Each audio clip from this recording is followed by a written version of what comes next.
স্ত্রীর সাথে রাগারাগি করে ঘর ছেড়ে বের হয়ে যাওয়ার আগে তার স্বামী দেখেছিল তার স্ত্রীর কান্নারত চেহারা। তারপরও সে তার স্ত্রীকে একা ঘরে রেখে চলে যায়।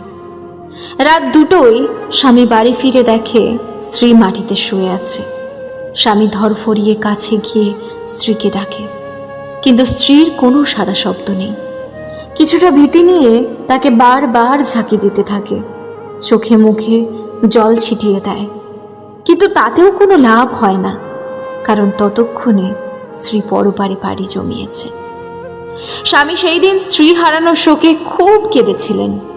স্ত্রী যদি এই কান্না দেখত, হয়তো উপহাস করে বলতো, আপনি জানতেন আমার অতিরিক্ত কান্না আসলে শ্বাস নিতে সমস্যা হতো, নিঃশ্বাসটা ক্রমে বন্ধ হয়ে আসতে চাইতো, 2বার স্ট্রোকও হয়েছিল, তবুও আপনি